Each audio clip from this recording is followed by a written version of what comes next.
कृष्ण कृष्ण हरे हरे हरे राम राम राम हरे हरे हरे कृष्ण कृष्ण कृष्ण हरे हरे हरे राम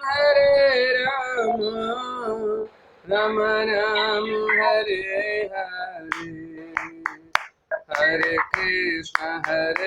कृष्ण कृष्ण कृष्ण हरे हरे हरे राम राम राम हरे हरे जय प्रभुपाद जय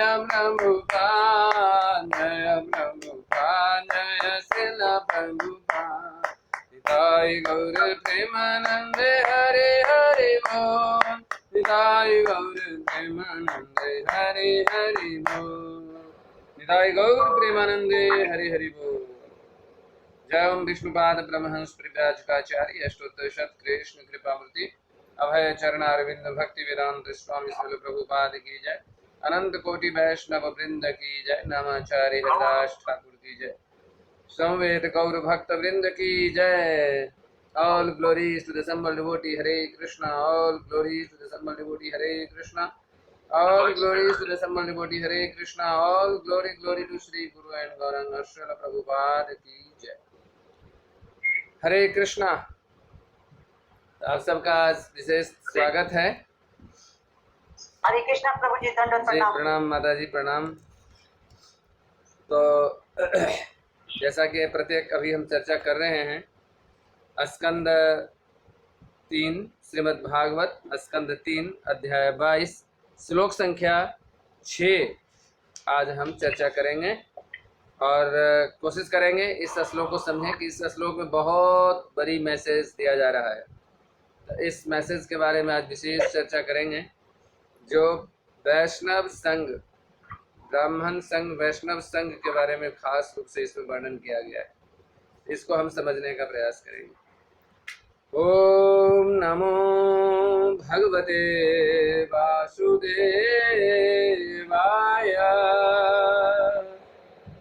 ओम नमो भगवते वासुदेवाय। ओम नमो भगवते वासुदेवाय। ओम अज्ञानतिमिरान्धस्य ज्ञानाञ्जनशलाकया चक्षुरुन्मिलितं येन तस्मै श्रीगुरुवे नमः। श्रीचैतन्यमनोभीष्टं स्थापितं येन भूतले स्वयं रूपः कदा मह्यं ददाति स्वपदान्तिकम्। वन्देऽहं श्रीगुरो श्रीयुतपदकमलं श्रीगुरुन् वैष्णवांश्च श्रीरूपं साग्रजातं सहगण रघुनाथान्वितं तं सजीवं साद्वैतं सावधूतं परिजनसहितं कृष्ण चैतन्यदेवं श्रीराधा कृष्णपादान् सहगण ललिता श्रीविशाखान्वितांश्च। हे कृष्ण करुणा सिन्धु दीनबन्धु जगत्पते गोपेश गोपिका कान्त राधा कान्त नमोऽस्तुते।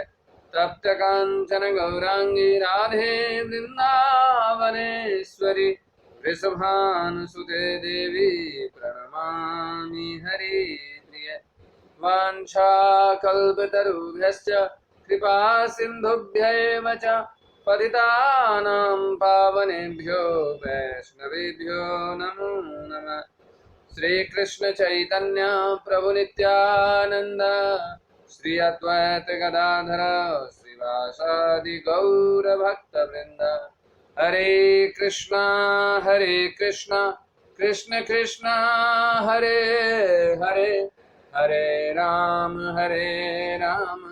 राम राम हरे हरे। नमो विष्णुपादाय कृष्णप्रेष्ठाय भूतले श्रीमते भक्तिवेदांत स्वामिने नामिने। नमस्ते सरस्वते देवी गौरवाणी प्रचारिणे निर्विशेष शून्यवादी पाश्चात्य देशतारिणे।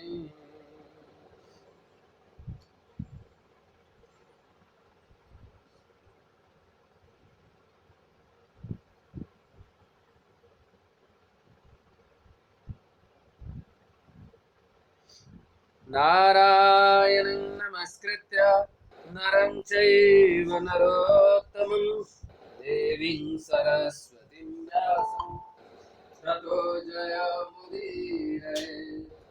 नष्टप्रायेषु भद्रेषु नित्यं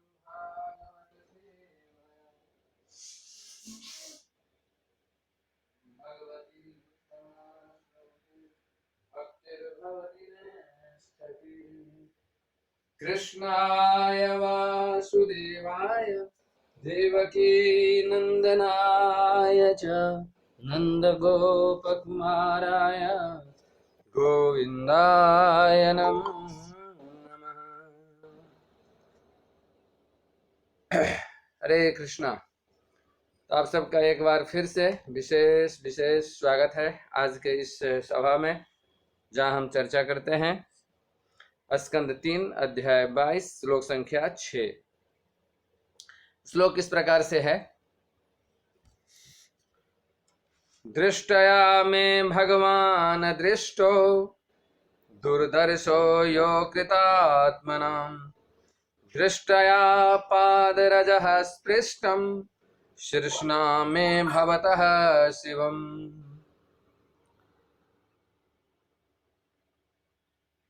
कर्दम मुनि से महाराज मनु कहते हैं, यह मेरा सौभाग्य है कि मुझे आपके दर्शन हो सके, क्योंकि जिन लोगों ने अपने मन तथा इंद्रियों को बस में नहीं किया उन्हें आपके दर्शन दुर्लभ हैं। मैं आपके चरणों की धूलि को सिर से स्पर्श करके और भी कृत्य हुआ हूं। देखिए, महाराज मनु कह रहे हैं कर्दम मुनि से, और अपने सौभाग्य का वो यहां पर उल्लेख करते हैं। वो कहते हैं कि मेरा आज कैसा सौभाग्य है, कह रहा कैसा सुंदर भाग्य मेरा आज है कि आपका दर्शन मुझे हो सका। आज मैं आज आपका दर्शन कर सका। और क्यों दर्शन कर सका? क्योंकि वो लोग आपका दर्शन नहीं कर सकते जिनको अपने मन तथा इंद्रियों पर बस में नहीं है। जिनका मन और इंद्रियां बस में नहीं है, वो कहते हैं महाराज मनु कि कर्दम मुनि जैसे वैष्णवों का दर्शन नहीं हो सकता। इसका अर्थ है कि महाराज मनु अपने मन और इंद्रियों पर बिल्कुल वश में किए हुए थे। भला क्यों ना हो, क्योंकि महाराज मनु आप जानते हैं कि वो 12 महाजन में से एक हैं। तो 12 महाजन में से एक होने के कारण वो जानते हैं, और इसलिए वो अपने भाग्य का यहाँ पर उल्लेख करते हैं और कहते हैं कि मेरा आज सौभाग्य है। और साथ ही क्या कहते हैं, आपके चरण की धूलि को सिर से स्पर्श करके और भी कृत्य हो गया हूं। दर्शन ही नहीं आपका प्राप्त किया है, आपके चरणों की धूलि को भी मुझे प्राप्त हुआ है। आपके चरणों की धूलि भी मुझे प्राप्त हुआ है, और ऐसा कर मैं तो धन्य हो गया, कृत्य हो गया। तात्पर्य में प्रभुपाद जी कहते हैं, उसको हम पहले पढ़ेंगे और उसके बाद आज के इस विषय पर थोड़ा विस्तृत चर्चा करेंगे। श्रील प्रभुपाद तात्पर्य में कहते हैं कि दिव्य जीवन की पूर्णता पवित्र पुरुष के चरण कमलों की पवित्र धूल का स्पर्श करके प्राप्त की जा सकती है। जीवन की पूर्णता कैसे प्राप्त की जा सकती है? जो पवित्र पुरुष हैं उनके चरण कमलों की धूल का स्पर्श करने से प्राप्त किया जा सकता है। जब तक पवित्र पुरुषों के चरण कमल का धूल प्राप्त न होगा, तब तक किसी भी जीवन का, किसी भी मनुष्य के जीवन का पूर्णता का अर्थ नहीं है। भागवत में कहा गया है, महत पाद रजोभिषेकम, अर्थात महत अथवा महान भक्त के चरणों की पवित्र धूल से अभिषिक्त। जैसा कि भगवद गीता में उल्लेख है, महात्मानस्तु अर्थात महान पुरुष आत्मिक शक्ति के बस में रहते हैं और उनका लक्षण यह है कि वे कृष्ण भावनामृत में पूरी तरह से लीन रहते हैं, इसलिए महत कहलाते हैं। महत मतलब महात्मा। जब तक महात्मा के चरणों की धूलि को कोई अपने सिर पर चढ़ा नहीं लेता, तब तक आत्म जीवन में सिद्धि मिलने की कोई संभावना नहीं है। प्रभुपाद स्पष्ट कह रहे हैं, जब तक महात्मा के चरणों की धूलि को कोई अपने सिर पर चढ़ा नहीं लेता, तब तक आत्म जीवन में सिद्धि मिलने की कोई संभावना नहीं है। दूसरे शब्द में कहें कि जब तक परम वैष्णवों की चरण धूलि का प्राप्त नहीं होगा, तब तक कोई भी व्यक्ति भक्त नहीं बन सकता। और भक्त नहीं बन सकता भगवान का, तो भगवान के धाम नहीं जा सकता, भगवान का प्रेम प्राप्त नहीं कर सकता। तो भगवान का प्रेम प्राप्त करने के लिए यह अत्यंत आवश्यक ही नहीं, यह परम आवश्यक है कि शुद्ध वैष्णवों की चरण धूलि प्राप्त किया जाए। आत्म उन्नति के लिए शिष्य परंपरा अत्यंत महत्वपूर्ण है। प्रभुपाद यहाँ और आगे और स्पष्ट करते हैं, और उस स्पष्ट करते हुए कहते हैं, परम वैष्णव से अर्थ गुरु शिष्य परंपरा से समझना चाहिए। यह भी एक है, मनुष्य अपने महत गुरु की कृपा से ही महत बनता है। यदि कोई किसी महापुरुष के चरणों को शरण ग्रहण करता है, तो उसके महान बनने की काफी संभावना रहती है। जब महाराज रघुगण ने जयभरत से उनकी अद्भुत आत्मोन्नति के संबंध में प्रश्न किया, तो उन्होंने राजा को उत्तर दिया कि केवल धार्मिक कर्मकांडों का पालन करने से या केवल सन्यासी बनने अथवा शास्त्रोक्त विधि से यज्ञ करने से ही आध्यात्मिक उन्नति नहीं मिलती। तीन चीज बताते हैं, कोई यदि कर्मकांड का पालन करे, या फिर सन्यासी बने, या फिर शास्त्रोक्त विधि से यज्ञ की करे, तो उससे वो व्यक्ति आत्म उन्नति नहीं कर सकता। ये विधियां निस्संदेह आत्मबोध में सहायक होती है, किंतु वास्तविक प्रभाव तो महात्मा की कृपा से पड़ता है। विश्वनाथ चक्रवर्ती ठाकुर ने गुरु की स्तुति में 8 श्लोक लिखे हैं। उसमें उन्होंने स्पष्ट कहा है कि गुरु को केवल प्रसन्न करने से जीवन में परम सफलता प्राप्त होती है, और समस्त अनुष्ठानों को करते हुए भी यदि कोई गुरु को प्रसन्न नहीं करता, तो उसकी आत्मसिद्धि तक पहुंच नहीं हो पाती। यहां पर आकृतात्मनाम शब्द महत्वपूर्ण है। आत्मा के अर्थ है शरीर, आत्मा अथवा मन, और आकृतात्मा का अर्थ है सामान्य व्यक्ति, जो अपनी इंद्रियां या मन को बस में नहीं रख पाता। दो बात बता रहे हैं, आत्मा का अर्थ है शरीर, आत्मा अथवा मन, और अकृतात्मा का अर्थ, इसमें 3 चीज बता रहे हैं प्रभुपाद। आत्मा का अर्थ है शरीर, आत्मा अथवा मन, और अकृतात्मा का अर्थ है सामान्य व्यक्ति, जो अपने इंद्रियों या मन को बस में नहीं रखता। दूसरे शब्द में कह सकते हैं कि जो आत्मा है, आत्मा का एक अर्थ ये कि जो अपने मन और इंद्रियों पर संयम रख सकता है, वो आत्मा के स्तर पर है। और अकृतात्मा, या दूसरे शब्द में यहां कहते हैं अकृतात्मा का अर्थ है जो सामान्य व्यक्ति, जो इंद्रियों को बस में नहीं रख पाता। इसलिए सामान्य व्यक्ति को महापुरुष या भगवान के परम भक्त की शरण ढूंढनी चाहिए और उससे प्रसन्न करने का प्रयत्न करना चाहिए। इससे उसका जीवन पूर्ण हो सकेगा। मात्र अनुष्ठानों एवं धार्मिक सिद्धांतों के पालन से सामान्य व्यक्ति आत्मिक सिद्धि की सर्वोच्च अवस्था को प्राप्त नहीं कर सकता। क्या करने से? मात्र अनुष्ठान और धार्मिक सिद्धांत का पालन सिर्फ करे, उससे वह आत्मिक सिद्धि को प्राप्त नहीं कर सकता। कैसे कर सकता है? जब वह वैष्णवों का चरण धूलि ले पाएगा और उसे प्रामाणिक गुरु की शरण ग्रहण करनी होगी और उसके निर्देशन में श्रद्धा एवं निष्ठा के साथ कार्य करना होगा, तभी वह सिद्धि प्राप्त कर सकेगा। इसमें कोई संदेह नहीं है। प्रभुपाद यहां पर इस तात्पर्य संपन्न करते हैं। तो यहां पर देखिए, महाराज मनु आप जानते हैं कि 12 महाजन में से एक हैं, यद्यपि क्षत्रिय हैं।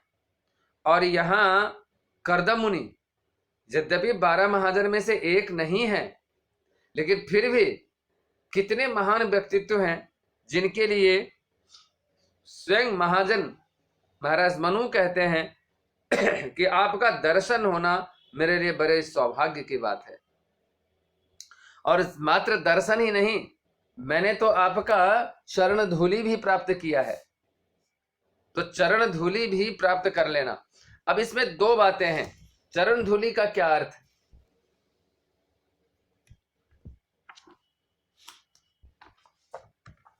चरण धूलि का क्या अर्थ है? तो चरण धूलि का दो अर्थ माना जाता है।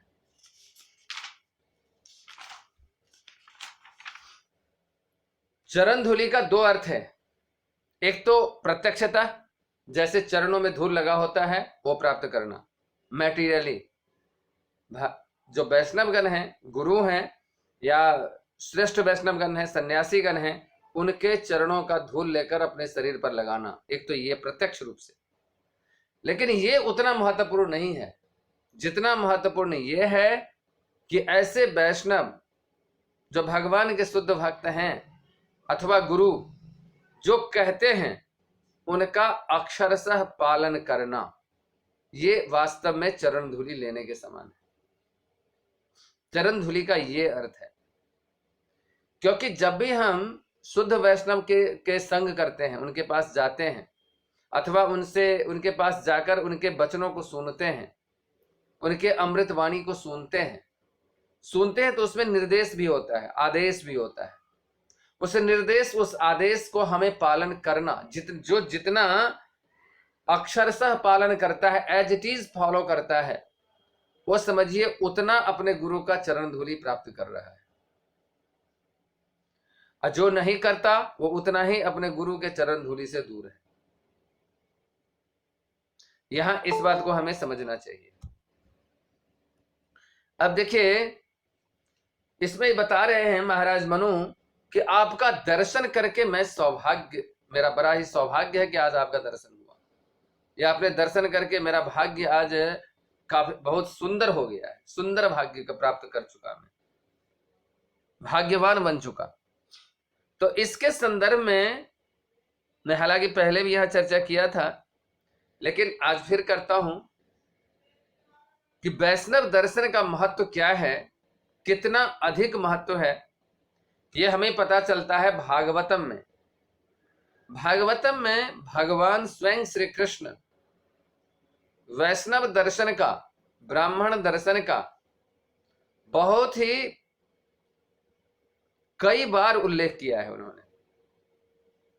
आप लोगों को याद हो, शायद मैं बताया भी हूं यहां, भगवान ने भागवतम में 3 जगह एक ही श्लोक को कोट किए हैं, जिसका अर्थ क्या है वो मैं अभी पढ़ूंगा। 3 जगह।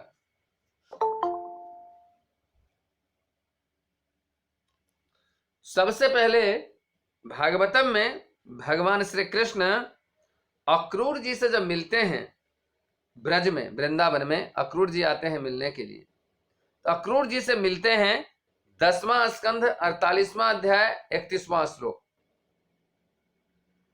ये 3 बार श्लोक भगवान कहां कहां बोले हैं वो हम बता रहे हैं। 10वां स्कंध 48वां अध्याय 31वां श्लोक पहले बोले हैं। दूसरी बार भगवान श्री कृष्ण बोले हैं कुरुक्षेत्र में, जब भगवान कुरुक्षेत्र में आए थे सूर्य ग्रहण के समय स्नान करने के लिए, उस समय भगवान बोले थे ऋषियों के सामने, वैष्णवों के सामने, ब्राह्मणों के सामने। यह 10वां स्कंद 48वां 84वां अध्याय 11वां श्लोक 10, 84, 11। वो श्लोक क्या है वो बोलता हूं अभी मैं। वो श्लोक किस प्रकार से है? न हई ह्यमयानि तीर्थानि न देवा मक्षिला मृक्षलामयः ते पुनन्त्यरु कालेन दर्शनादेव साधवः। यह श्लोक है। और तीसरी बार भगवान बोलते हैं कहां? जब भगवान मिथिला में जाते हैं और मिथिला के राजा बहुलाश्व और ब्राह्मण श्रुतदेव दोनों ही भगवान के अनन्य भक्त थे, और भगवान स्वयं, देखिए कितनी बड़ी बात है, साधारणतया भगवान के भक्त भगवान से मिलने जाते हैं। जैसा भक्ति सिद्धांत सरस्वती ठाकुर कहा करते थे कि ऐसे बनो कि भगवान आपको दर्शन करने आए, आपको भगवान का दर्शन करने की आवश्यकता न रहे, ऐसा बनिए कि भगवान स्वयं दर्शन करें। ऐसे ही मिथिला के जो राजा थे बहुलाश्व, और वहां एक ब्राह्मण थे जिसका नाम श्रुतदेव था। ये दोनों भगवान के अनन्य भक्त थे, बड़ी इच्छा थी भगवान का दर्शन करने का, लेकिन वो मिथिला से बाहर जा नहीं पाए। तो भगवान देखिए द्वारका से पहुंच गए मिथिला,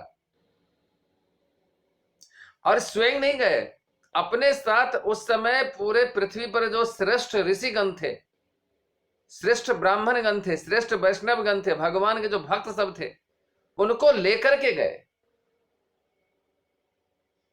और वहां जाकर के भी भगवान ये श्लोक बोलते हैं। ये बहुत सुंदर कथा है। देखिए, जब मिथिला के बाउंड्री पर गए, सीमा में गए, अंदर गए, तो दोनों ही स्वागत करने के लिए आया भगवान का। दोनों का पता लगा कि भगवान कृष्ण आ रहे हैं, तो बहुलाश्व भी आए और श्रुतदेव भी आए, और दोनों ने ही भगवान से आग्रह किया अपने अपने घर चलने का। राजा ने भी किया और ब्राह्मण ने भी किया। तो बताइए आप सब कि भगवान कहां गए होंगे, राजा के यहां या ब्राह्मण के यहां? बता सकते हैं कोई? ब्राह्मण के यहाँ गए होंगे प्रभु जी। और कोई अपना बुद्धि लगा सकते हैं तो बताइए, भगवान कहां गए? कुछ भी बोलिए ना, क्या दिमाग में आ रहा है, कुछ बोलिए। राजा के यहाँ। माता जी बोलती है राजा के यहाँ, एक माता जी बोलती है ब्राह्मण के यहाँ, और कोई ऐसे भी बोलते हैं, कुछ और बोलना चाहेंगे? राजा के यहाँ। राजा के यहाँ मतलब ब्राह्मण भगवान के प्रिय कौन है? ब्राह्मण के राजा? क्षत्रिय। ब्राह्मण प्रिय है, क्षत्रिय प्रिय है? भगवान तो कहते हैं गो ब्राह्मण हिताय च जगत हिताय कृष्णाय गोविंदाय नमो नमः। हम लोग रोज पढ़ते हैं ना, ब्राह्मण के यहाँ जाएंगे। नहीं, भगवान कृष्ण ने दोनों के यहाँ गए। सोचिए, भगवान कृष्ण जैसे भगवान द्वारका में अपना रूप को 16,108 के रूपों में विभक्त किए थे ना, द्वारका में सभी रानियों के साथ भगवान रहा करते थे ना। भगवान द्वारका में अकेले रहते थे, एक शरीर में रहते थे क्या? 16,108 अपना विस्तार किए, और इस प्रकार से सभी रानियों के साथ अलग अलग महल में रहा करते थे। ठीक वैसे यहां पर भगवान ने क्या किए, अपना 2 रूप बनाए। भगवान एक रूप से गए, माने रूप था एक ही लेकिन 2 बनाए, एक रूप को 2 भाग किया। तो भगवान कृष्ण बहुलाश्व के यहां भी गए और श्रुतदेव के यहां भी गए। अब भगवान गए तो भगवान के साथ ऋषिगण भी गए, जितने ऋषिगण थे, हाँ ऋषिगण सब भी दोनों के यहां गए। यानी एक ऋषि वहां 2 रूप बनाया, एक रूप से गए श्रुतदेव के यहां, एक रूप से गए बहुलाश्व के यहां, क्योंकि दोनों ही प्रिय हैं। भगवान के भक्त सारे ही प्रिय है ना। तो जब सारे ही प्रिय हैं तो भगवान कैसे एक को कृतार्थ करेंगे और दूसरे को नहीं करेंगे? क्योंकि भगवान तो वहां गए ही थे इसीलिए, है ना। वो बात आता है 10वां स्कंद 86 अध्याय 52वां श्लोक, 10, 86, 52। तो मैं आपको ये बताना चाह रहा हूं कि उसमें कौन कौन ऋषिगण सब थे।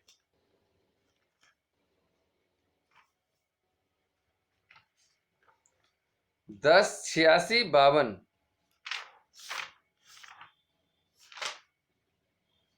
देखिए उसमें कौन कौन थे। उसमें थे भगवान के साथ जो गए थे वो थे, उसमें थे नारद, वामदेव, अत्रि, कृष्ण द्वैपायन व्यास, परशुराम, असित, अरुणि, सुखदेव गोस्वामी, बृहस्पति, कण्व, मैत्रेय, च्यवन, ये सारे ऋषि भगवान लेकर गए थे वहां। और सारे ऋषियों ने भी 2 शरीर बनाया, और भगवान ने भी 2 शरीर बनाए और दोनों के यहाँ गए। और वहां पर जब गए तो सबने अपना जिसकी जितनी क्षमता थी, राजा की क्षमता थी, और राजा अपनी क्षमता के अनुसार सेवा किया, सत्कार किया, और जो ब्राह्मण था वो अपनी क्षमता के अनुसार सत्कार किया। और ये करने के बाद भगवान ये श्लोक बोलते हैं। और क्यों बोलते हैं यहां? क्योंकि उनके साथ ऋषिगण, मैत्रेय जितने ऋषिगण नाम बताए सारे ऋषिगण भी थे। तो क्या कह रहे हैं भगवान, ये सुनिए। इससे पहले मैंने 2 जगह का नाम बताया। एक अक्रूर जी से भी यही बात बोले हैं, दूसरा कुरुक्षेत्र में भी ऋषियों के सामने यही बात बोले थे। तो क्या कहे थे? कहे थे कि केवल जलमय स्थान ही असली पवित्र तीर्थ स्थान नहीं है। तीर्थ स्थान में जाते हैं तो वहां जल होता है। हर तीर्थ स्थान में या तो सरोवर होगा, या नदी होगा, या समुद्र होगा, और उसमें जल होगा। उस जल में स्नान करते हैं, फिर तीर्थ स्थान में जाकर दर्शन करते हैं। तो वहां का जल अत्यंत पवित्र होता है। तो भगवान यहां कह रहे हैं कि तीर्थ स्थान में मात्र जल पवित्र नहीं होता, और न ही तीर्थ स्थान में जो मिट्टी और पत्थर की प्रतिमाएं होती हैं, भगवान की विग्रह की जो भी होती है, वो प्रतिमाएं भी असली आराध्य देव हैं, है ना। ये किसी को इनका दर्शन करते हैं, तीर्थ स्थान में आते हैं तो क्या होता है, नदी में या सरोवर में या जल में स्नान करते हैं, और वहां जो प्रतिमाएं होती हैं मंदिरों में, वहां जाकर उनका दर्शन करते हैं। तो भगवान श्री कृष्ण स्वयं कह रहे हैं कि ये दोनों कार्य करने से व्यक्ति बहुत समय के बाद पवित्र हो पाता है। ये किसी को दीर्घ काल के बाद ही पवित्र कर पाते हैं, किंतु स्वभाव वाले, संत स्वभाव वाले मुनिजन का दर्शन मात्र करने से व्यक्ति पवित्र हो जाता है। क्या कह रहे हैं? संत स्वभाव के जो मुनिजन हैं, संत स्वभाव के जो साधु हैं, उनका जब कोई दर्शन करता है तो दर्शन करने मात्र से तुरंत पवित्र होता है। तीर्थ में जाने के बाद दीर्घ काल तक रहने से व्यक्ति पवित्र होता है। वहां से नहीं होता पवित्र, ऐसा नहीं भगवान कह रहे हैं। कहते हैं कि होता तो है, लेकिन उसमें बहुत समय लगता है। लेकिन जब हम किसी साधु का दर्शन करते हैं, मात्र जैसे ही आंखों से देखते हैं, दर्शन करते हैं, तो तुरंत पवित्र हो जाते हैं। ये 3 बार भगवान भागवत में बोले हैं, और 1 बार शिव जी बोले हैं मार्कंडे जी से जब मिलने जाते हैं तब। ये 12वें स्कंद के 10वें अध्याय के 23वें श्लोक में, यानी 4 बार ये बातें आई है भागवतम में। और भी आया होगा, लेकिन मेरे नोटिस में 4 जगह मैंने इसको नोट किया। तो वहां पर शिव जी भी कहते हैं मार्कंडे जी से यही बातें, कि तीर्थ स्थान में जाता है व्यक्ति, स्नान करता है, दर्शन करता है, उससे वो दीर्घ काल के बाद पवित्र होता है। लेकिन आप जैसे साधु सदृश व्यक्तियों को दर्शन करने मात्र से व्यक्ति तुरंत पवित्र होता है। वही बात यहाँ कर्द मुनि कह रहे हैं कि दर्शन करने से, आपके दर्शन करने से मैं धन्य हो गया। और कौन आपका दर्शन कर सकता है? कौन? जिनकी इंद्रियां और मन बस में है, वही आपका दर्शन भी कर सकता है। ये बात यहां पर कहा गया है। अब देखिए, ये मैंने बताया 3 जगह भगवान, 1 जगह शिव जी, और चौथे जगह देखिए यहां पर महाराज मनु कह रहे हैं। यानी 5 जगह इस बात का दिया गया है। इसका अर्थ क्या है? इसका अर्थ है कि हमें वैष्णवों का दर्शन करते ही बहुत ही प्रसन्न हो जाना चाहिए, अत्यंत प्रसन्न हो जाना चाहिए। क्यों? क्योंकि दर्शन से आप सब, कोई भी दर्शन करता है तो पवित्र हो जाता है तुरंत।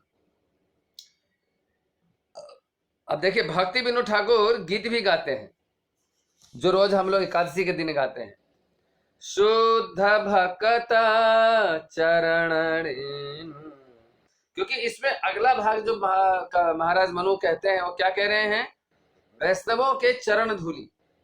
अब आते हैं हम, दर्शन हो गया, अब चरण धूलि का क्या विशेष महत्व है। इसके बारे में आचार्यगण क्या बताते हैं और बाकी अन्य जगह कहाँ कहाँ क्या बताया गया है वो बताते हैं, वो चर्चा करते हैं। तो तात्पर्य प्रभुपाद एक जगह इसमें लिख रहे हैं कि भागवतम में कहा गया है महत पाद रजोभिषेकम। ये जो श्लोक है ये 7वें स्कंद के 5वें अध्याय के 32वां श्लोक है। तो वहां पर प्रहलाद महाराज इस बात को कह रहे हैं 7-5-32। देखिए प्रहलाद महाराज क्या कह रहे हैं।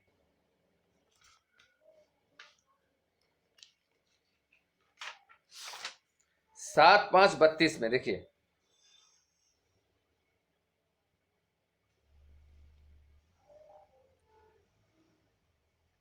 यह श्लोक इस प्रकार से है। नैषांमतिस्त्वावदुरु क्रमांघ्रे अस्पृष्टि अनर्थ उपगमो यदर्थः महीयसां पादरजोभिषेकं निष्किंचनानां न वृणीत यावत्। यहाँ कह रहे हैं प्रहलाद महाराज, जब तक भौतिकतावादी जीवन के प्रति झुकाव रखने वाले लोग, भौतिकतावादी जीवन के प्रति झुकाव रखने वाले व्यक्ति, यानी भौतिकता से जो लगाव रखता है व्यक्ति, ऐसे व्यक्तियों के लिए कह रहे हैं जब तक वो वैष्णवों के चरण कमलों की धूली अपने शरीर में नहीं चुपेरते, जो भौतिक कलमशों से पूर्णतया मुक्त हैं, तब तक वे भगवान के चरण कमलों के प्रति आसक्त नहीं हो सकते। क्या कह रहे? जब तक कोई व्यक्ति वैष्णवों के चरण धूलि को अपने सर से नहीं लगाते, तब तक भगवान के प्रति, भगवान के चरण कमलों के प्रति उसके मन में कोई आसक्ति, आकर्षण उत्पन्न नहीं हो सकता। ऐसे भगवान जिनका यशोगान उनके अपने असामान्य कार्यकलापों के लिए किया जाता है, ऐसे परम भगवान जो हैं जिनका यशोगान किया जाता है असामान्य कार्य करने के लिए, भगवान साधारण कार्य नहीं करते, असामान्य कार्य करते हैं।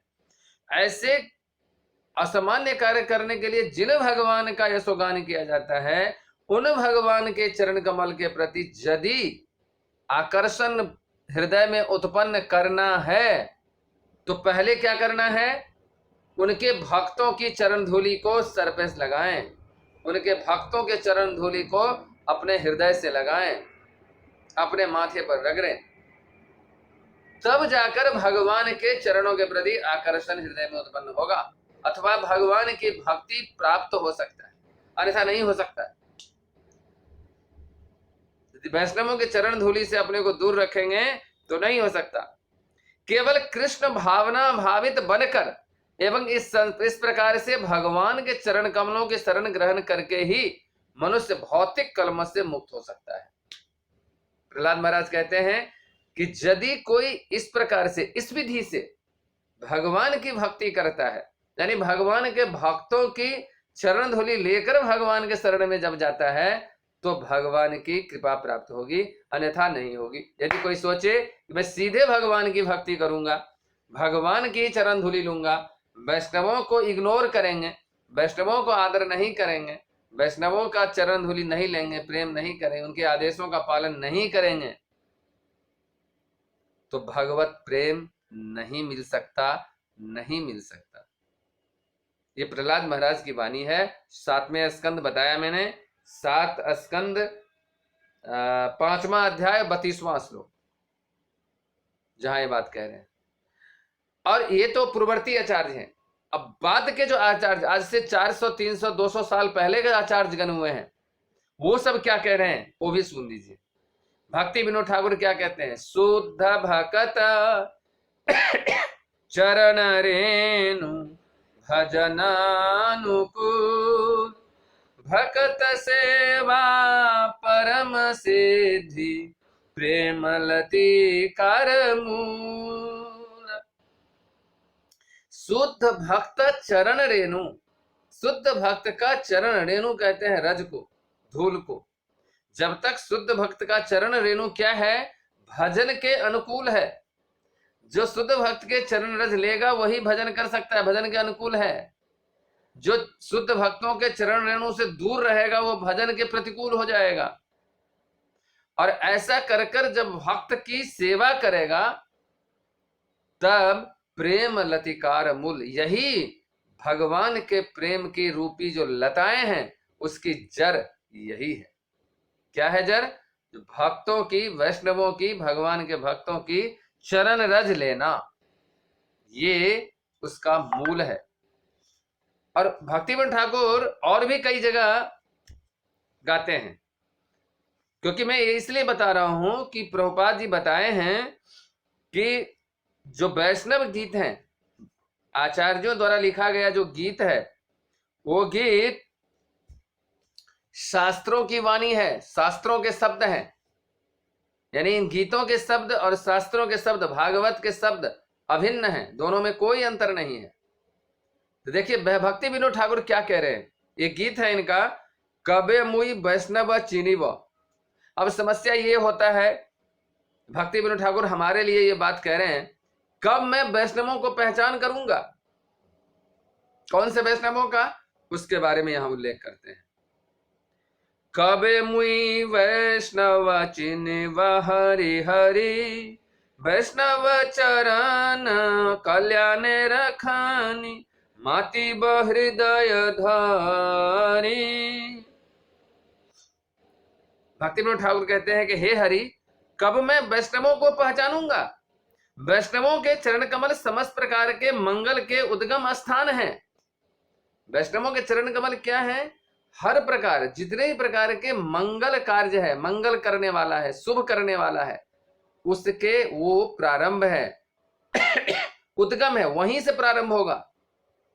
यदि कोई व्यक्ति मंगल चाहे, अपने को शुभ चाहे, अपने को सौभाग्यवान बनाना चाहे और वैष्णव के चरणों से दूर रहे, तो उसका कोई मंगल नहीं हो सकता, अमंगल ही अमंगल रहेगा। मंगल मतलब शुभ होता है। अतएव भक्ति विनोद ठाकुर कहते हैं, अतएव उन्हें मैं अपने हृदय में स्थापित कर मदोन्मत्त हो जाऊंगा।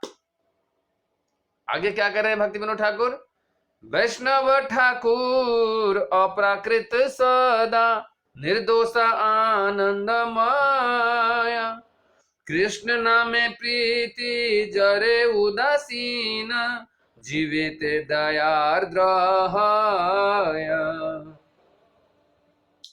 भक्ति विनोद ठाकुर कहते हैं कि महान वैष्णव सदैव दिव्य, निर्दोष तथा आनंदमय है। वे भौतिक जगत के प्रति उदासीन रहते हैं, परंतु जीव मात्र पर दयालु होते हैं। ये पहचान बता रहे हैं कि वास्तव में हम चिन्हेंगे कैसे, कैसे पहचानेंगे शुद्ध वैष्णवों का? तो ये लक्षण बता रहे हैं कि जो वैष्णव सदैव दिव्य, निर्दोष तथा आनंदमय है, वे भौतिक जगत के प्रति उदासीन रहते हैं और जीव, प्रत्येक जीव मात्र पर दयालु होते हैं। और क्या? अभिमानहीन भजन प्रवीण, विषय ते अनासक्त, अंतर बाहिरे निष्कपट सदा, नित्य लीला अनुरक्ता। क्या कहते हैं? वैष्णव मिथ्या अहंकार विहीन भक्तिमय सेवा का प्रतिपादन करने में अत्यंत दक्ष एवं समस्त प्रकार के भौतिक भोग विलास से नितांत अनासक्त रहते हैं। वे आंतरिक तथा बाह्य आदान प्रदान में सदा निष्कपट रहते हुए भगवान की नित्य लीलाओं में अनुरक्त रहते हैं। और कनिष्ठ मध्यम उत्तम प्रभेदे, वैष्णव त्रिविध गानी, कनिष्ठ आदर, मध्य में प्रणति, उत्तम में शुश्रूषा सुनी। क्या करे भक्ति विनोद ठाकुर? योग्यता के अनुसार 3 प्रकार के वैष्णव होते हैं। ये आप लोगों ने सुना है कई बार, लेकिन फिर भी यह सुनिए, योग्यता के अनुसार 3 प्रकार के वैष्णव होते हैं: कनिष्ठ अधिकारी, मध्यम अधिकारी तथा उत्तम अधिकारी। मैंने सुना है कि कनिष्ठ अधिकारी वैष्णवों के प्रति आदर सम्मान, मध्यम अधिकारी वैष्णवों को प्रणाम तथा उत्तम अधिकारी वैष्णवों की सेवा शुश्रूषा करनी चाहिए। अब मैंने पहले कहा था ना कि भागवत या शास्त्रों की वाणी और आचार्यों के गीत दोनों एक समान होता है। इसका यही उदाहरण मिल जाएगा। श्रीमद् भागवतम में देखिए, श्रीमद् भागवतम में इस बात का उल्लेख हुआ है 9 योगेश्वरों के द्वारा 11वें स्कंद में। 11वें स्कंद में आप पढ़ेंगे तो जब महाराज निमि यज्ञ कर रहे थे मिथिला में तो 9 योगेश्वर गए थे। इस बार मैं कई बार बताया था, यहाँ बताया हूं, यहाँ पे आप लोगों को पता भी होगा। तो उस यज्ञ में गए तो महाराज निमि कई प्रश्न किए। उस प्रश्न के उत्तर करते हुए जो 9 योगेश्वरों में से हविर नाम के ऋषि थे, योगेश्वर थे, हविर 9 योगेश्वरों में से सबके अलग अलग नाम हैं। तो उसमें से हविर नाम के थे, वो कहते हैं, वो क्या कहते हैं, सर्वभूतेषु यः पश्येद भगवद भावात्मनः भूतानि भगवत्यात्मन्ये स भागवतोत्तमः। जैसे 3 प्रकार के भक्त की श्रेणी बताया गया है, कनिष्ठ अधिकारी, मध्यम अधिकारी, उत्तम अधिकारी। तो यहाँ हविर जी कहते हैं उत्तम अधिकारी। उत्तम अधिकारी कौन है, यानी वैष्णवों में सर्वश्रेष्ठ वैष्णव कौन है? तो उसके लिए वो कहते हैं सर्वाधिक उत्कृष्ट भक्त हर वस्तु के भीतर समस्त आत्माओं के आत्मा भगवान कृष्ण को देखते हैं। श्रेष्ठ भक्त वो हैं जो सभी जीवात्माओं में भगवान का दर्शन करते हैं। वो सर्वश्रेष्ठ उत्तम अधिकारी के पद पर हैं। फलस्वरूप वो हर वस्तु को भगवान से संबंधित देखता है और यह समझता है कि प्रत्येक विद्यमान वस्तु भगवान के भीतर नित्य स्थित है। ये लक्षण है किनके? जो उत्तम अधिकारी हैं उनके। तो भक्ति विनोद ठाकुर क्या कहते हैं, ऐसे जो उत्तम अधिकारी हैं उनकी हमें सेवा करनी चाहिए। लिखे ना, इसमें पढ़ा है मैंने, कनिष्ठ अधिकारी, मध्यम अधिकारी तो उत्तम अधिकारी। उत्तम अधिकारी वैष्णवों की सेवा शुश्रूषा करनी चाहिए, उनकी सेवा करिए। तो उत्तम अधिकारी के पद पर कौन होते हैं? गुरु। गुरु उत्तम अधिकारी होते हैं। अब दूसरे देखिए, उत्तम अधिकारी का बता दिए। अब मध्यम भक्त, मध्यम अधिकारी कौन है उसके बारे में, उसका क्या लक्षण है वो बताएंगे। ईश्वरे तदधीनेषु बालिसेषु दिशस्सु च प्रेम मैत्री कृपोपेक्षा यह करोति स मध्यमः। द्वितीय कोटि के भक्त यानी मध्यम अधिकारी वो हैं जो भगवान को अपना प्रेम अर्पित करते हैं। वह भगवान के समस्त भक्तों का निष्ठापूर्वक निष्ठावान मित्र होता है। वह अज्ञानी व्यक्तियों पर दया करता है और उनकी उपेक्षा करता है जो भगवान से द्वेष रखता है। अर्थात मध्यम अधिकारी वो है जो डिस्क्रिमिनेट करता है कि किसमें भगवान के प्रति लोलुपता है और किसमें नहीं है। दूसरे शब्द में प्रचार करते हैं मध्यम अधिकारी, प्रचार कार्य मध्यम अधिकारी ही करते हैं, क्योंकि वो देखते हैं किनको हम प्रचार कर सकते हैं, किनको नहीं कर सकते हैं, कौन भक्त हो सकता है, कौन नहीं हो सकता है, किनको हम प्रचार करेंगे, भगवान के बताएंगे तो वो सुनेंगे, कौन नहीं सुनेगा। यह भेद करके फिर वो प्रचार करते हैं। तो ऐसा दृष्टि रखने वाला मध्यम अधिकारी कहलाता है और वो अज्ञानी व्यक्तियों पर दया करता है और भगवान के जितने भी भक्त हैं उनसे वह मित्रवत व्यवहार करते हैं। तो दोनों में अंतर समझ में आया। उत्तम अधिकारी का क्या? उत्तम अधिकारी समस्त जीवों में भगवान का दर्शन करता है। मध्यम अधिकारी समस्त जीवों में भगवान का दर्शन नहीं करता, उसको विभेद करता है कि कौन भक्त है कौन अभक्त है। समझ रहे हैं ना, कौन नास्तिक है और कौन भक्त बन सकता है, किसमें संभावना है किसमें संभावना नहीं है। ये डिस्क्रिमिनेट जब करता है तो वो मध्यम अधिकारी कहलाता है। तो भक्ति विनोद ठाकुर कहते हैं ऐसे मध्यम अधिकारी को क्या करना चाहिए, हमें प्रणाम करना चाहिए। और अब तीसरा नवदीक्षित अथवा निम्न भक्त या निम्न अधिकारी वो कौन है? उसको प्राकृत भक्त भी कहा गया है। ये 4 सारे नाम हैं उन्हीं के, नवदीक्षित भक्त या निम्न भक्त या निम्न अधिकारी या फिर प्राकृत भक्त, ये सारे नाम उन्हीं के हैं। इसमें कहे गए हैं आर्चायामेव हरे पूजाम यह श्रद्धयेहते न तद भक्तेषु चान्येषु स भक्तः प्राकृतः स्मृतः। हविर जी कहते हैं जो भक्त मंदिर में अर्चा विग्रह की श्रद्धा पूर्वक पूजा में लगा रहता है किंतु अन्य भक्तों के प्रति या सामान्य जनता के प्रति उचित रीति का आचरण नहीं करता, वह प्राकृत भक्त अर्थात भौतिकतावादी भक्त कहलाता है और निम्नतम पद पर स्थित माना जाता है। समझ में आया? कौन? जो मंदिर में यानी घर में या कहीं पर भी पूजा अर्चा करता है, भगवान की पूजा में तो लगा रहेगा, भगवान के प्रति श्रद्धा तो है, लेकिन भगवान के भक्तों के प्रति कोई श्रद्धा नहीं है, या उनके साथ जो व्यवहार जैसा करना चाहिए वो नहीं करता, तो उसको कहते हैं प्राकृत भक्त, नवदीक्षित भक्त, है ना, या निम्न अधिकारी, ऐसे व्यक्तियों को कहा जाता है। तो ऐसे व्यक्तियों पर क्या करना चाहिए? भक्तों को दया करना चाहिए। भक्ति विनोद ठाकुर कहते हैं कनिष्ठ अधिकारी वैष्णव के प्रति आदर सम्मान करना चाहिए। आदर करिए, सम्मान करिए, लेकिन उसका संग मत करिए। मध्यम अधिकारी वैष्णवों को प्रणाम करिए और उत्तम अधिकारी वैष्णवों की सेवा शुश्रूषा करिए। ये 3 प्रकार के वैष्णव और 3 प्रकार से उनके साथ व्यवहार करना चाहिए। ये बात 11वें स्कंद के दूसरे अध्याय के 45, 46, 47 श्लोक अभी मैंने पढ़ा। अब इसी के 53वें श्लोक में हबीर जी कहते हैं कि भगवान के शुद्ध भक्त के लक्षण या गुण क्या है।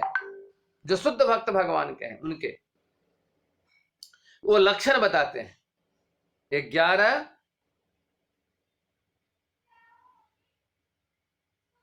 11:2-53 में त्रिभुवन विभवहे तव्यप्य कुंठ स्मृति अजीत आत्मसुरादिभिर्विमृग्यात् न चलति भगवत पदारविंदात् लवनिमीषार्धमपि यः स वैष्णवाक्षयः।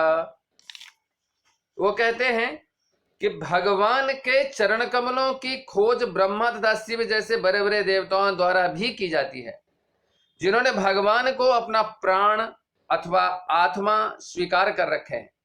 भगवान का शुद्ध भक्त उन चरण कमलों को किसी भी अवस्था में नहीं भूलते।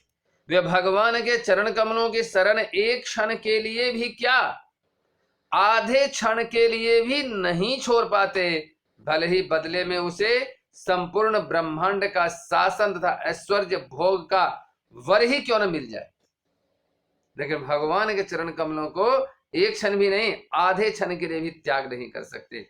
बदले में पूरे ब्रह्मांड का ऐश्वर्य मिल जाए उसको भी वो ठुकरा देते हैं, लेकिन भगवान के चरण कमल आधे क्षण के लिए भी त्याग नहीं करते। भगवान के ऐसे भक्त को वैष्णवों में सर्वश्रेष्ठ मानना चाहिए। ये सर्वश्रेष्ठ ब्राह्मणों की वैष्णवों का यहां पर उल्लेख करते हैं हबीर जी।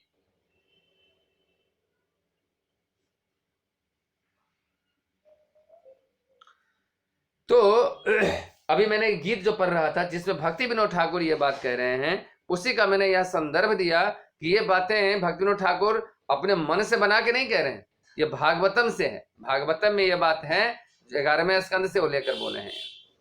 और आगे क्या कहते हैं, ये जेन वैष्णव चिनी अलैया आदर करीबे जबे वैष्णवेर कृपा जाहे सर्व सिद्धि अवश्य पाइबे तबे। जब मैं वैष्णवों, कब मैं वैष्णवों के स्तर को समझकर उन्हें उचित सम्मान देने में सक्षम हो पाऊंगा। देखिए, हम लोग शायद कभी भी इस बात का चिंता नहीं करते, या फिर ये कभी भी भगवान से इच्छा नहीं करते, व्यक्त नहीं करते, कब मैं वैष्णवों को पहचानूंगा और उन वैष्णवों का उचित रीति से उनका सम्मान कर पाऊं, ये दिन कब आएगा, ऐसा हम लोग नहीं सोचते। लेकिन भक्ति विनोद ठाकुर जैसे महान वैष्णव इस बात की चिंता कर रहे हैं। उस समय निश्चय ही मैं वैष्णव कृपा प्राप्त कर सकूंगा जो कि सर्व सिद्ध प्रदायिनी है। वैष्णव निश्चय ही कृपा प्राप्त करूंगा वैष्णवों का। क्यों? क्योंकि वैष्णव की कृपा क्या है, सर्व सिद्धि प्रदायिनी है। सारे सिद्धि प्राप्त हो सकता है वैष्णवों की सेवा मात्र से। और अंतिम प्यार में, अंतिम बात में कहते हैं भक्ति विनोद ठाकुर, वैष्णव चरित्र सर्वदा पवित्र जय निंदा हिंसा करी भक्ति विनोद न संभाषे तारे थाके सदा मौन धरी। वैष्णवों का चरित्र सर्वदा विमल है, उनके निंदकों से मुझे घृणा है। श्रील भक्ति विनोद ठाकुर कहते हैं कि वे ऐसे व्यक्ति से वार्तालाप ही नहीं करते एवं उनकी उपस्थिति से मौन धारण करते हैं। भक्ति विनोद ठाकुर कहते हैं जब कोई व्यक्ति वैष्णव निंदा करता हो, वहां से तुरंत भाग जाना चाहिए और उनसे घृणा करना चाहिए। वास्तव में ये व्यक्ति सही नहीं है जो वैष्णव निंदा कर रहा है। और इस तरह के और भी बातें हैं। देखिए, ये नरोत्तम दास ठाकुर तो इससे आगे और जाकर वैष्णव चरण धूलि के बारे में बताते हैं। वो आप पढ़ सकते हैं, ठाकुर वैष्णव पद। ये जो मैंने पढ़ा था वो उस गीत का नाम है कबे मुई वैष्णव चिनिब। और नरोत्तम दास ठाकुर कहते हैं ठाकुर वैष्णव पदा नाम से। और इस गीत में वो क्या कहते हैं, ठाकुर वैष्णव पद अवनीर सुसंपद, सुन भाई हैया एक मन, आश्रय लैया भजे तारे कृष्ण नहीं त्याजे, आर सब मोरे कारण। नरोत्तम दास ठाकुर और भी कठोरता से बोलते हैं। क्या कहते हैं, अरे भाई एकाग्रचित होकर सुनो। नरोत्तम दास ठाकुर कहते हैं कि अरे भाई ध्यान पूर्वक सुनो। क्या, वैष्णवों के चरण कमल ही इस जगत की सुसंपदा है। जो वैष्णव के चरण कमल हैं वही इस संसार का सबसे बड़ी संपदा है, धन है, संपत्ति है। क्यों? यदि उनका आश्रय लेकर कोई कृष्ण भजन करता है तो कृष्ण उनका त्याग नहीं करते। जब कोई व्यक्ति वैष्णवों के चरण कमल का आश्रय लेकर जब कोई भजन करता है कृष्ण का, ऐसे व्यक्तियों का भगवान कभी भी परित्याग नहीं करते, त्याग नहीं करते हैं। उनका आश्रय लिए बिना, किनका? वैष्णवों का। वैष्णवों के चरण कमल का आश्रय लिए बिना यदि कोई भजन साधना करता है तो वह व्यर्थ ही मरता है, उनका भजन साधन निष्फल हो जाता है। देखिए क्या कह रहे हैं नरोत्तम दास ठाकुर, यदि कोई वैष्णवों के चरण के को छोड़कर अपने मन से वैष्णव भजन, अपने मन से यदि भगवान का भजन करता है तो नरोत्तम दास ठाकुर कहते हैं वो व्यर्थ में मर जाएगा। उसका अर्थात उसका भजन साधना व्यर्थ है, निष्फल है, कोई काम का नहीं है। शायद इसीलिए चैतन्य चरितामृत में कहा गया है, बहुत जन्म करे यदि श्रवण कीर्तन, तबु न पाए कृष्ण प्रेम धन। बहुत जन्म यदि कोई करता है, श्रवण कीर्तन करता रहे, लेकिन फिर भी भगवान का प्रेम नहीं प्राप्त कर पाता। कौन नहीं कर पाता? जो खुद करता है, सिर्फ करता है और वैष्णवों का आदर नहीं करता, वैष्णवों का चरण धूलि नहीं लेता, वैष्णवों के चरणों में नहीं रहता, वैष्णवों का आदर नहीं करता, वैष्णवों के द्वारा कहे गए बातों का पालन नहीं करता, तो उसका भजन सब व्यर्थ है, निष्फल हो जाएगा सारा। आगे देखिए क्या कहते हैं नरोत्तम दास ठाकुर इस गीत में, वैष्णव चरण जल प्रेम भक्ति दीते बल, आर के है नहीं बलवंता, वैष्णव चरण रेणु मस्तक भूषण बिनु, आर नहीं भूषण रंता। वैष्णवों का चरण जल प्रेमा भक्ति प्रदान करने में समर्थ है। जब कोई वैष्णवों के चरण को धोते हैं, थार में रखकर गुरु के चरणों को जब कोई व्यक्ति धोता है और उस चरण जल को जब पान करता है तो वो चरण जल जो है भगवान की प्रेम भक्ति प्रदान करने में समर्थ है, वो चरण जल। और कोई दूसरा उपाय शक्तिशाली नहीं है, इतनी शक्तिशाली जितना कि ये शक्तिशाली है। वैष्णवों के चरण रज ही मस्तक का भूषण है। इस मस्तक पर कोई कुछ भी लगाए लेकिन वो श्रृंगार नहीं है। इस मस्तक का श्रृंगार है वैष्णवों का चरण रज। चरणों की धूली जब शरीर में लगेगा, तिलक में लगेगा, ललाट में लगेगा, वो उसका भूषण बनेगा, श्रृंगार बनेगा। स्वर्ण का आभूषण मस्तक पर लगाने से कोई सुंदर नहीं होता। वैष्णव तब सुंदर बनते हैं, तब उनका मुखाकृत चमकता है, तब उनके मुख से तेज निकलता है जब वैष्णवों का चरण रज सब कपाल ललाट में लगाते हैं। और सब अनंत भूषण व्यर्थ है। नरोत्तम दास ठाकुर कहते हैं और भी जितने अनंत भूषण आप लगा लीजिए वो सब व्यर्थ है यदि वैष्णवों का चरण रज ललाट से नहीं लगाते हैं।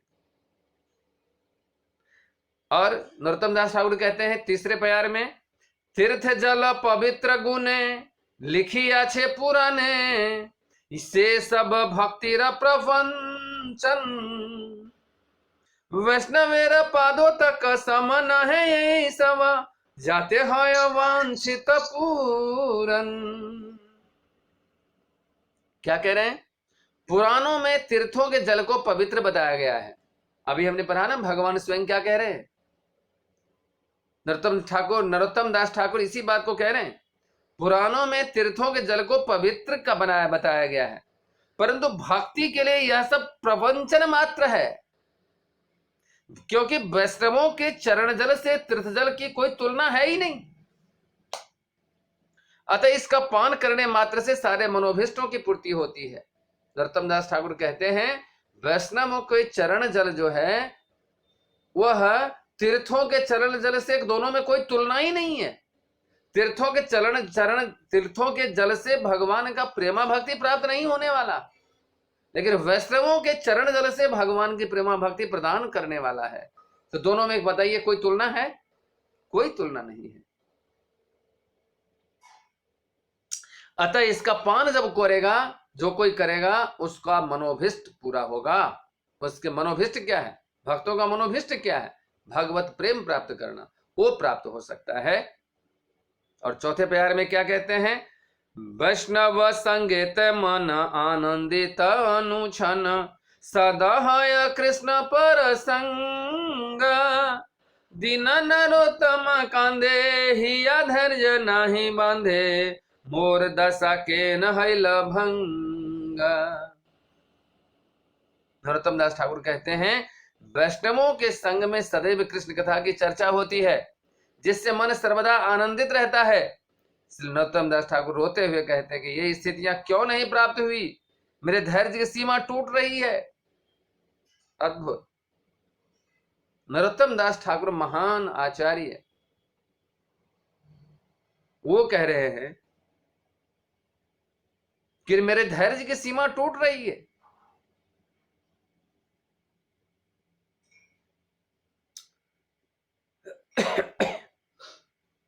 तो ऐसे वैष्णवों के जो शुद्ध वैष्णव हैं, उनके साथ रहने से, चरणज लेने से, उनके मुखारबिंद से कथा श्रवण करने से व्यक्ति को प्रेम, कृष्ण प्रेम प्राप्त हो सकता है। यही बार अब इसी का अगला जो गीत है ये भी नरोत्तम दास ठाकुर का है। यही बार करुणा कर वैष्णव गोसाई, पतित पावन तुमा बिने कहनाई, यही बार करुणा कर যাহার নিকটে গেলে পাপে দূরে যায়, এমন দয়াল প্রভু কেবা কোথা পায়।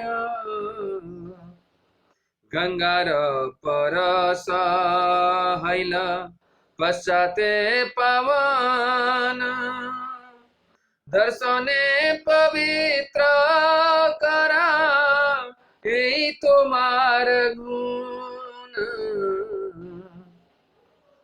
हरि स्थाने अपराध तारे हरि नाम,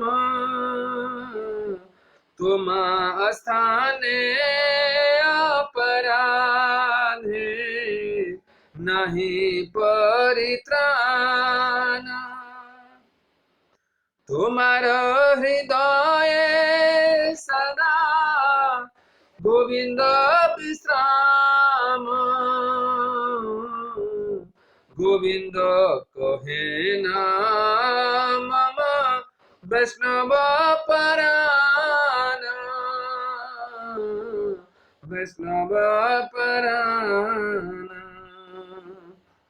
प्रति जन्म करी दासा जननेर धूली नरोत्तम करो दया आपनार बोली नरोत्तम करो दया आपनार बोली। नरोत्तम दास ठाकुर का ये गीत है। इस गीत में नरोत्तम दास ठाकुर क्या कह रहे हैं? हे वैष्णव गोसाई, हे वैष्णव गोसाई, कृपया इस बार मुझ पर करुणा कर दीजिए। आपके बिना पतित जीवों को पावन करने वाला और कौन है? नरोत्तम ठाकुर वैष्णवों से प्रार्थना कर रहे, रोते हुए क्या कह रहे हैं? एक बार करुणा कर दीजिए, हे गुरुदेव, एक बार करुणा कर दीजिए, क्योंकि आपके बिना इस पतित जीवन को कौन पावन करेगा, कौन पवित्र करेगा? ऐसा परम दयालु कोई कहां प्राप्त कर सकेगा जिनके निकट जाने मात्र से पाप दूर चले जाते हैं। नरोत्तम दास ठाकुर कहते हैं, ऐसा परम दयालु कौन है जिनके निकट जाने मात्र से पाप दूर हो जाता है। जैसे कि कहा हमने, भगवान कृष्ण कह रहे हैं ना, भागवत में बताया था, जिनका दर्शन करने मात्र से सारे पाप तुरंत दूर हो जाते हैं, नष्ट हो जाते हैं दर्शन मात्र से। तो ऐसे दयालु और कौन वैष्णव है दुनिया में, और कौन है? भगवान तो यहां तक कहते कि मेरे दर्शन से पाप, सारे पापों से मुक्त नहीं हो सकता जीव, मेरे भक्तों के दर्शन से तुरंत मुक्त हो जाता है। नरोत्तम दास ठाकुर कहते हैं कि गंगा जल में अनेकों बार स्नान करने के बाद ही कोई शुद्ध हो पाता है।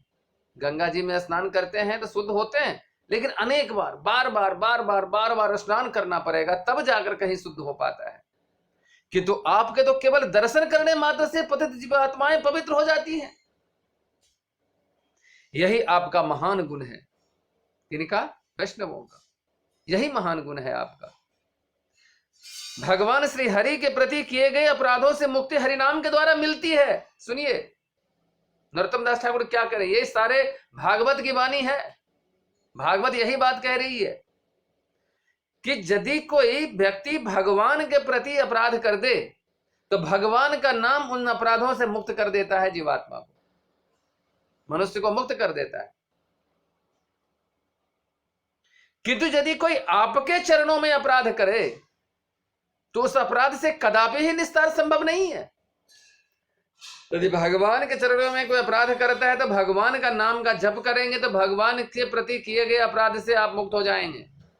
लेकिन यदि भगवान के भक्तों के प्रति यदि किसी ने अपराध कर दिया तो उससे मुक्ति का कोई उपाय है ही नहीं, कोई उपाय नहीं।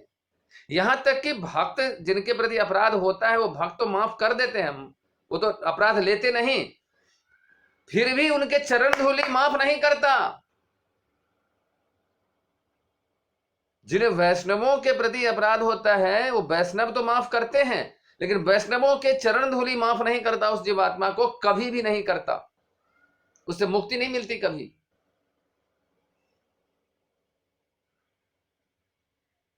आपके हृदय में भगवान गोविंद सदैव विराजमान रहते हैं और भगवान गोविंद कहते हैं वैष्णव गण मेरे प्राण हैं। आपके हृदय में, किनके हृदय में? वैष्णवों के हृदय में। भगवान के शुद्ध भक्त के हृदय में सदैव ही भगवान हरि विश्राम करते हैं। गोविंद उनके हृदय में वास करते हैं, विश्राम करते हैं, आनंद रहते हैं। और वो गोविंद कहते हैं कि जो मेरे जो वैष्णव हैं वो मेरे प्राण के समान है। इसलिए नरोत्तम दास ठाकुर कहते हैं मैं जन्म जन्मांतरों में आपके चरण धूलि की कामना करता हूं। कृपया नरोत्तम दास को अपना समझकर कृपा कीजिए। मैं जन्म जन्मांतर से, जन्म जन्मांतरों में, यानी हर जन्म में मैं आप सबके चरण धूलि की कामना करता हूं। कृपया मुझ जैसे साधारण व्यक्ति पर अपनी कृपा बना के रखिए। नरोत्तम दास ठाकुर ही नहीं, मैं भी प्रार्थना कर रहा हूं आप सब भक्तों से, मुझे भद्र स्वरूप दास के ऊपर भी कृपा करिए। आप सब अपने चरण धूलि मुझे देते रहिए, देने का कष्ट करिए, जिससे कि अनंत जन्मों के पापों से घिरा हुआ ये बद्ध जीव मुक्त हो सके। कृपा करिए। इस प्रकार से भगवान के भक्तों की चरण धूलि की महिमा अनंत है, अनंत है, अनंत है। जितनी गाएंगे उतना कम है। तो इसलिए यहां आज के प्रसंग में हमने देखा महान भागवत महाजन महाराज मनु करदम मुनि से कह रहे हैं कि पहले तो मैं आपका दर्शन करके धन्य हुआ और उसके बाद आपका चरण धूलि जो मुझे मिला उससे मैं कृत्य कृत्य हो गया। यही भाव हम सबों के हृदय में होना चाहिए और जब भी अवसर मिले शुद्ध वैष्णवों का चरण धूलि लेकर अपने शरीर में लगाना चाहिए। तो चरण धूलि भी लगाना चाहिए, साथ ही साथ इससे अधिक महत्वपूर्ण जैसे मैंने बताया शुद्ध वैष्णवों का जो आदेश है, जो आज्ञा है, जो इच्छाएं हैं, उसका हमें अपने जीवन देकर के भी पालन करने का प्रयास करना चाहिए। इस शरीर का, इस जीवन को भी यदि उनके लिए देने से वो पालन हो सकता हो तो वो हमें करने का प्रयास करना चाहिए। तभी हम कृष्ण प्रेम प्राप्त कर सकते हैं। भक्ति विनोद ठाकुर, नरोत्तम दास ठाकुर, भगवान स्वयं, प्रहलाद महाराज, सारे का आज दृष्टांत हम लोगों ने दिया, जहां वो कहते हैं कि भगवान की कृपा मिलेगी भगवान के भक्तों की चरण धूलि से, भगवान के भक्तों के आदेश के पालन से। निस्संदेह भगवान कहते हैं कि मुझसे श्रेष्ठ मेरे वैष्णव हैं, मेरे भक्त हैं। इसलिए हमें भगवान के भक्तों की श्रद्धा पूर्वक उनकी आज्ञा का पालन करिए और आप सब मुझे आशीर्वाद दीजिए जिससे मैं वैष्णवों की सेवा कर सकूं, उनकी चरण धूलि ले सकूं, उनकी आज्ञा का पालन कर सकूं। मैं तो बहुत अधम व्यक्ति हूं, बहुत नीच व्यक्ति हूं। आशीर्वाद आप सब देंगे तो हो सकता है कुछ सुधार हो जाए। बहुत बहुत धन्यवाद आप सबका। हरे कृष्णा कृष्णा कृष्णा हरे हरे, हरे राम राम राम हरे। आज यही श्लोक लेंगे। अगला श्लोक भी इतना ही महत्वपूर्ण है, तो अगले दिन इस अगले श्लोक पर पूर्ण रूप से चर्चा करेंगे, जो बहुत ही इसी प्रकार से वो भी श्लोक इतना ही महत्वपूर्ण है। तो आज यहीं पर हम विराम करते हैं। आप सब कुछ आदेश करना चाहें तो कर सकते हैं, कुछ कहना चाहें तो कह सकते हैं। हरे कृष्ण। हरे कृष्ण।